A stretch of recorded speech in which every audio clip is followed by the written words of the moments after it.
Good evening, everyone. Welcome. It's lovely to see you all here tonight. My name is Jane Shodel. I'm the lead programmer for TIFF's special presentation program, and it gives me great pleasure to welcome you to the world premiere screening of The Good Nurse, directed by Tobias Lindholm. We are pleased to welcome you to the Visa Screening Room at the Princess of Wales Theatre. Thank you to our longtime major sponsor, Visa Canada. I would like to thank our lead and major sponsors, Bell, RBC, and Bulgari, for their continued support. Thank you to our major supporters, the Government of Canada, the Government of Ontario, Telefilm Canada, and the City of Toronto for their continued support. This film is eligible for the People's Choice Award. Vote for your favorite films at tiff.net/vote. And we would like to thank Netflix for providing us with this film. Thank you.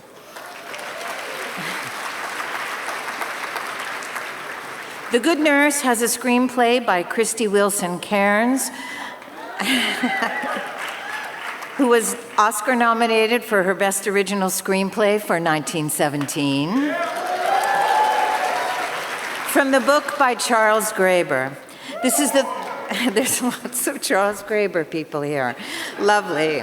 This is the third feature from director Tobias Lindholm, who was previously at the festival with A Hijacking in 2012, and whose film A War from 2015 was Denmark's submission to the foreign language category of the Academy Awards.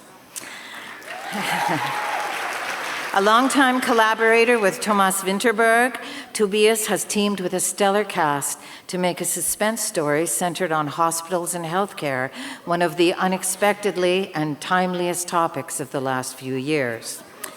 Due to time constraints, however, we are unable to have a Q&A after the screening. However, we are very pleased to be having a moderated discussion on the stage before the screening. Yeah. But I do also want to say that after the film is over, we have a very special guest that we want to introduce you to. So please stay for 2 minutes while the credits roll. And we have someone who's a very special guest we want you to meet. So again, we're very pleased to have the opportunity to have a moderated conversation on the stage here before the film. But please join me in welcoming beforehand director Tobias Lindholm.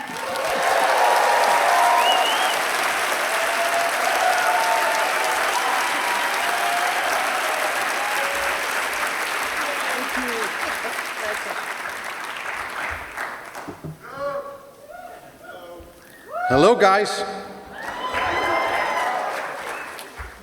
10 years ago, I came here as a very tired man.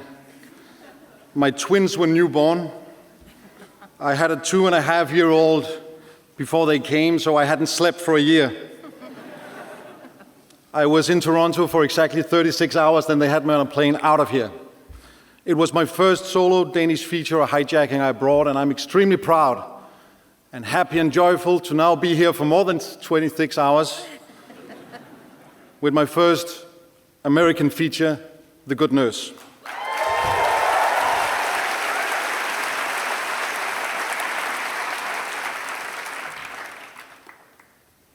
Now I wear glasses, that's all I became after 10 years, right? Let me thank Toronto International Film Festival for bringing this film over. I know that you know, but I want to remind how important festivals like Toronto is for the film community. It brings movies from all around the world. My Hijacking, when I was younger, a lot of young Danish filmmakers are getting over here and showing their films to the international audience. Thank you so much, Jane Shodel and Cameron Bailey.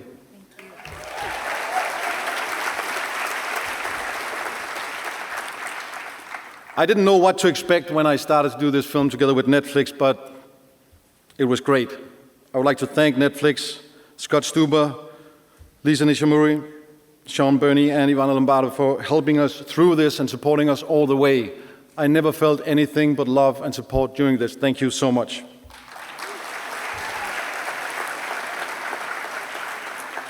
I also want to thank the teams at Procedural and Film Nation. In the room here we have our secret weapon, Glenn Bashner, where are you? Thank you so much.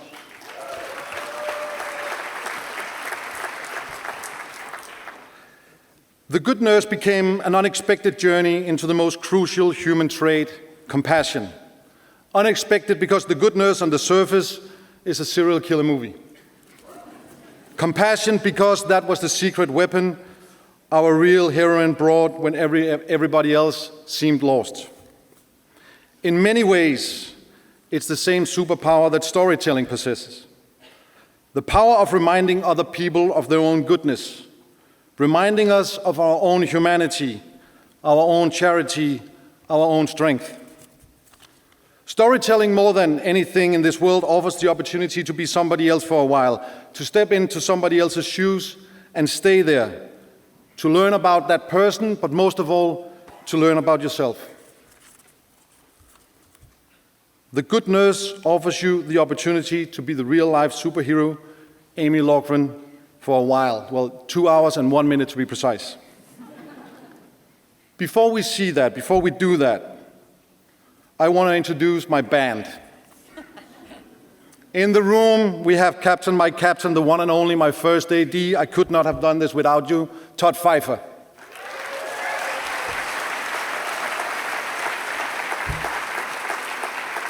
We are also lucky enough to have the amazing and brave filmmaker, our cinematographer, Jody Lee Leibs, with us.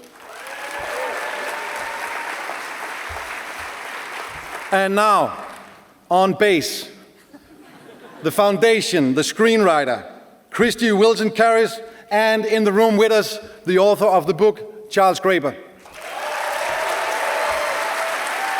Christy.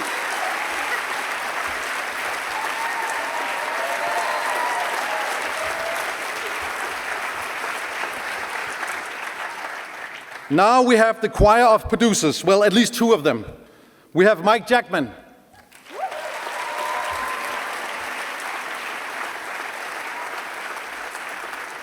And we have, what I have learned, is my brother from another planet, Scott Franklin.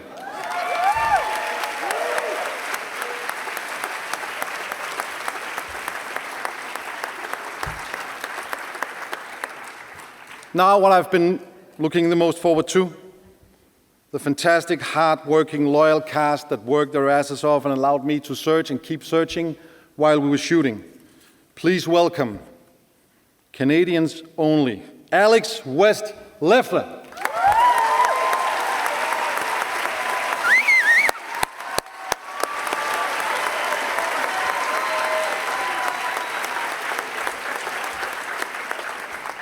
Let me introduce the wonderful Kim Dickens.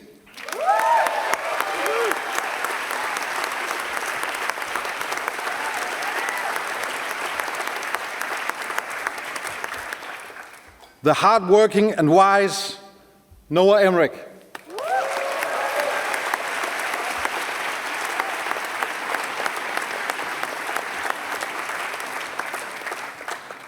The extremely tall and extremely talented Nnamdi Asomugha.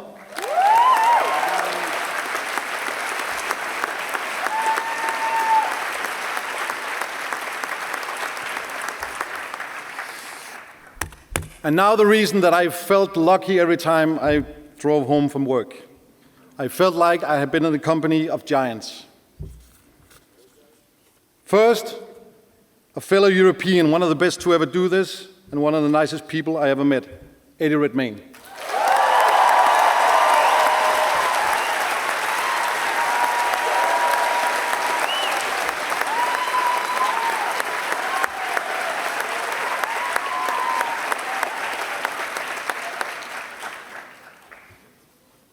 Last but not least, a dream that came true, a dream that started when I saw Zero Dark 30.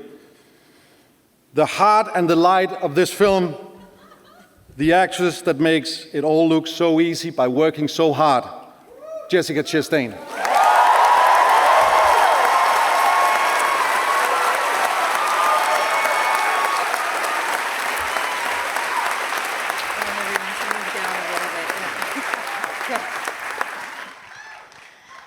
Thank you all so much for being here with us. We have an opportunity to have a couple of moments of conversation before the film. I think what I'd like to start with is Tobias. How did this project come to you? Was it already scripted by Christy? Or can you speak a little bit about that? So this is the first time that I haven't written what I've directed. And I have the luxury of leaning off a steady Scottish rock, Christy. The project was brought to me by Scott Franklin. He and Protozoa had picked up the book, I believe, and hired Christy to do her first screenplay, right? And I was lucky enough to receive it. Reading it, I was on my way to US to do a couple of episodes on the Netflix show Mindhunter. So the subject matter was on my mind as I read this. What stood out as I read the screenplay, but also read Charles Graeber's wonderful book, was that it was on the surface a story about the serial killer, and underneath there was a heart and a core story about a struggling, lonely mom who stood up against the whole system and made a change. And it reminded me of the responsibility we as citizens have. So with that in mind, I engaged the first conversations with Christy, and we spent over Zoom, Copenhagen, London, a couple of years talking about this daily, weekly, until we found a way to tell this story. But it became to life in those conversations, and yeah, I appreciate them. Any further thoughts, Christy? I mean, when Tobias came on board, we really focused on the humanity and on the truth and brought it down to, the absolute essentials. And it was such a privilege to get to adapt Charlie Graeber's book and to do it with you. Okay, thanks. Jessica, if I could ask you, sorry, I'll wait for you to stop whispering to Eddie. Sorry, we've been misbehaving. To the back of the class. We are. Picking up on what Tobias has said, this is very much a story about your character. And she is a nurse who works within a system that often feels like it doesn't value her at all. And yet she finds tremendous compassion within herself for all of her patients. Can you speak a little bit about how you approach this character? Yes. Well, what was so inspiring about playing Amy is speaking to real Amy Lochran. And one of the first things she talked to me about was being a single mother. And she said she worked, I don't want to get emotional, but she worked night shifts, so her children would think their mom was a stay-at-home mom. So she'd work all night, and then she'd come home and sleep for a few hours, but then spend the day with her kids, all at the same time as she's struggling with cardiomyopathy and needs a heart transplant. And there's a lot of codes at the hospital. So there's a lot of stress in her life. And I was so inspired by the sense of taking care of others that she had when speaking to her, and the story and the idea that she never saw anyone as a monster. She was able to see them as a human being first and use compassion to end a cycle of violence. She is facing a lot of challenges in her life. She often feels like a hero to herself. She's on her own.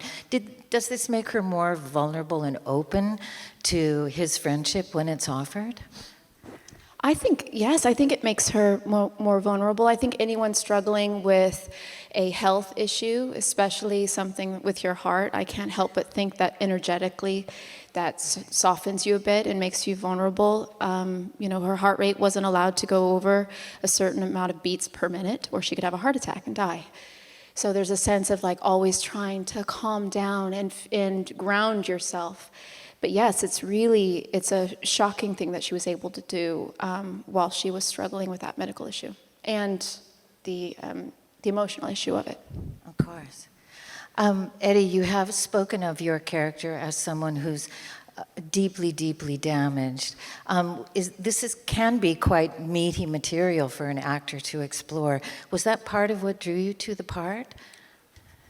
Gosh. What drew me to the part was, or to the piece, was this story, this script by Christie that I read, based on Charlie's brilliant book, and it seemed to defy definition for me. It was, on the one hand, the story of an extraordinary woman who accomplished things that the systems couldn't.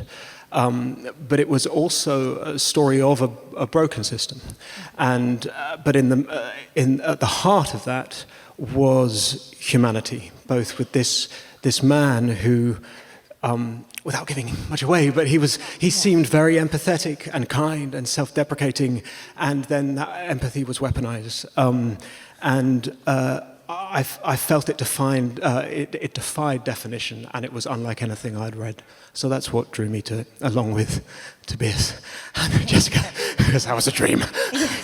Hard to beat that. Yes, absolutely. On a very practical level, Tobias, where did you shoot this? We shot this in Stamford, Connecticut. Due to the pandemic, we weren't allowed to shoot in a real hospital. We wanted to, but we couldn't, so we rented a building and built our own hospital there. We shot it there with masks on, almost always, keeping all the rules and staying distant. But it gave us a sense at the same time, like everybody, I guess, can recognize the feeling of remembering how important other people are to you, since we couldn't be that much together. So we shot it there as a nice group of people with masks on, and drove home every day with the hope of coming back tomorrow. Understood. Oh, yeah. My last question is a little bit about the takeaways from all of you. You've spoken a lot about the humanity and the compassion, and that's so much. It permeates every scene of this film, every frame of it. But I will say, did the pandemic and making this film change perhaps the way you thought about medical workers and perhaps all of the healthcare systems? Well, from my point at least, I think that it reminded us of the responsibility we carried, because we are portraying real people's lives here, not only Amy's, but all the healthcare workers out there working at hospitals. And the thing is that even if a system is broken, the people in it is not necessarily. And it reminded us that we have a responsibility to defend everybody there as human beings, and at the same time look critical at the system.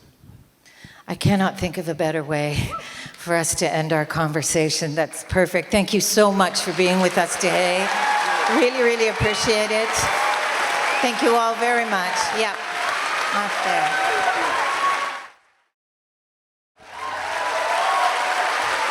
Thank you, thank you, thank you.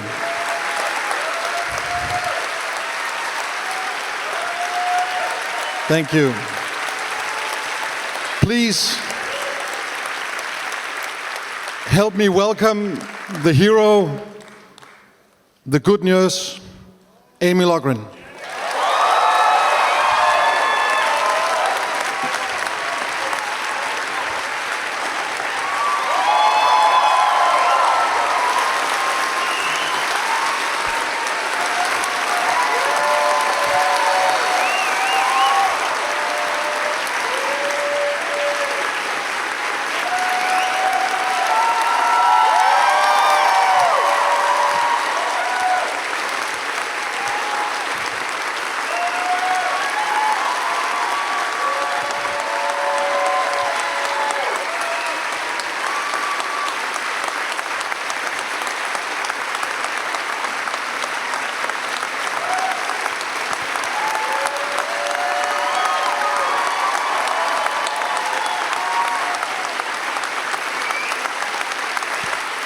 Thank you, Amy. Thank you, Toronto. Thank you.